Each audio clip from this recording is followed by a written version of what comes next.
Hello everyone.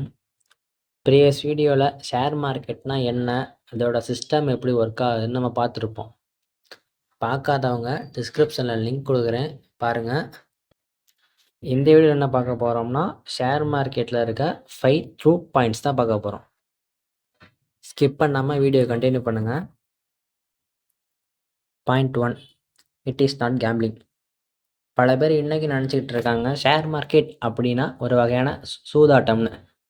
ஆனால் இங்கே reality truth என்னென்னா, கேம்பிளிங் வேறு, ஷேர் மார்க்கெட் வேறு. இந்த ரெண்டுக்குமே ஒரே ப்ராசஸ் தான். இப்போ ரெண்டுலேயும் மணி நம்ம இன்வெஸ்ட் பண்ணணும். இன்வெஸ்ட் பண்ண மணி நம்மளுக்கு ப்ராஃபிட்டாகவும் வரலாம், லாஸாகவும் வரலாம். ஆனால் நம்ம இன்வெஸ்ட் பண்ண மணி எப்படி லாஸ் ஆகுதா இல்லை ப்ராஃபிட் ஆகுதா அப்படின்னு டிசைட் பண்ணுறது வேறு மெத்தடு தான். இப்போ கேம்பிளிங்னு எடுத்துக்கிட்டால் அது ஃபுல் அண்ட் ஃபுல் லக்கில் தான் போகும். நீங்கள் ப்ராஃபிட் பண்ணலாம், லாஸ் பண்ணலாம். ஆனால் அது உங்கள் லக்கை பொறுத்து தான் ஆகும். இது கேம்பிளிங். அதே ஷேர் மார்க்கெட் எடுத்துக்கிட்டிங்கன்னா, நீங்கள் இந்த கம்பெனியை இன்வெஸ்ட் பண்ணுறதுக்கு முன்னாடி ஃபண்டமெண்டலாகவோ இல்லை டெக்னிக்கலாகவோ அனலைஸ் பண்ணி தான் நீங்கள் இன்வெஸ்ட் பண்ணணும். ஃபண்டமெண்டலோ டெக்னிக்கலோ தெரியாமல் இன்வெஸ்ட் பண்ணுறவங்களுக்கு அது உங்களுக்கு கேம்பிளிங் மாதிரி தான் இருக்கும். Point 2, self control. What ever it is but in limit. இப்போ ட்ரேடிங்கில் ஒரு நாளைக்கு 2லேருந்து 3 ட்ரேடு தான் நம்ம எடுப்போம். அப்படி எடுக்கும் போது ஃபஸ்ட்டு ட்ரேடு ஒரு 250 நீங்கள் ப்ராஃபிட் பார்த்து வச்சுங்க. செகண்ட் ட்ரேடுலேயும் ஒரு 350லேருந்து 400 ப்ராஃபிட் பார்த்துருப்பீங்க.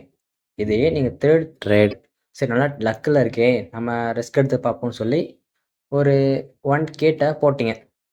தெரிஞ்சோ தெரியாமையோ அந்த 1K லாஸ் ஆயிடுச்சு. அப்போ நீங்கள் எடுத்த ட்ரேடோட உங்களுக்கு லாஸ் அதிகமாகறனால உங்களுக்கு ரொம்ப ஆன்சியஸ் ஆயிரும். அதாவது ரொம்ப பதற்றமாயிரும். அந்த சமயத்தில் என்ன தோணும் உங்களுக்கு? விட்டது போச்சு, நம்ம எப்படியாச்சும் பிடிச்சாங்கன்னு சொல்கிறதுக்காண்டியே நீங்கள் எக்ஸ்ட்ரா ட்ரேட் எடுப்பீங்க. அதாவது லிமிட்டோடு எடுக்கிற ட்ரேடை ஒரு நாளைக்கு 3யோடு முடிச்சுக்காமல் எக்ஸ்ட்ரா 4-5 எடுக்க ஆரம்பிப்பீங்க. அப்படி எடுக்கும் போது உங்களோட கண்ட்ரோல் நீங்கள் லாஸ் பண்ணிருவீங்க. அப்போது 1000 ரூபா லாஸ் ஆன உங்களுக்கு 10,000 கூட லாஸ் ஆக சான்சஸ் இருக்குது. Self control is very important in trading. Point 3, risk is always there. இப்போ சாதாரண ஒரு பிஸ்னஸ் எடுத்துங்களேன், நீங்கள் எந்த அளவுக்கு ரிஸ்க் போகிறீங்களோ அந்தளவுக்கு தான் உங்களால் ரிட்டர்ன்ஸ் எடுக்க முடியும். அதே மாதிரி தான் ஷேர் மார்க்கெட்லேயும். இப்போ நீங்கள் இன்வெஸ்ட்மெண்ட்டும் போகலாம், இல்லை ட்ரேடிங்கும் போகலாம். ஆனால் 2 பக்கம் போனாலும் உங்களுக்கு ரிஸ்க் அதிகம்தான். இங்கே நீங்கள் ரிஸ்க்கு போடலைன்னா ரிச் ஆகவே முடியாது. இங்கே நீங்கள் எந்த அளவுக்கு ரிஸ்க் எடுக்கிறீங்களோ அந்த அளவுக்கு உங்களோட ரிட்டர்ன்ஸ் பர்சன்டேஜ் இன்க்ரீஸ் ஆகும். இங்கே ஹை ரிஸ்க், அது தகுந்த மாதிரி ஹை ரிட்டர்ன்ஸ்.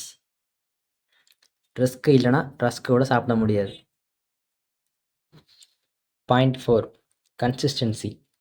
இங்கே ஒரு சில பேர் இன்னைக்கு ஒரு கம்பெனியோட ஷேர்ஸை வாங்கிட்டு நாளைக்கு அந்த கம்பெனி நல்லா ரிட்டர்ன்ஸ் கொடுக்கல, இல்லைனா நம்ம பண்ண ஒரு சின்ன மிஸ்டேக்னால நம்மளுக்கு லாஸ் ஆயிடுச்சு அப்படின்னு சொல்லி குவைட் பண்ணுறது தான் ஒரு குட் வேயாக இருக்காது.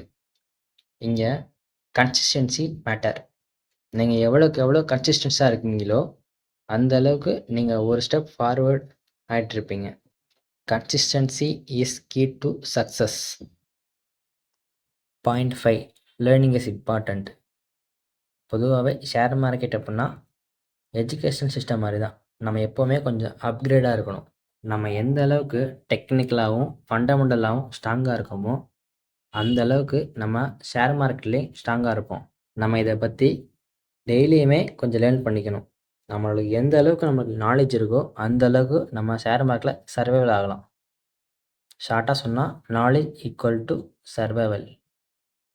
இந்த வீடியோவில் 5 truth points of share markets தான் பார்த்துருப்போம்.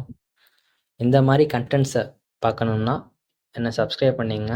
டுகெதராக இம்ப்ரூவ் ஆகும். தேங்க்யூ ஃபார் வாட்சிங்.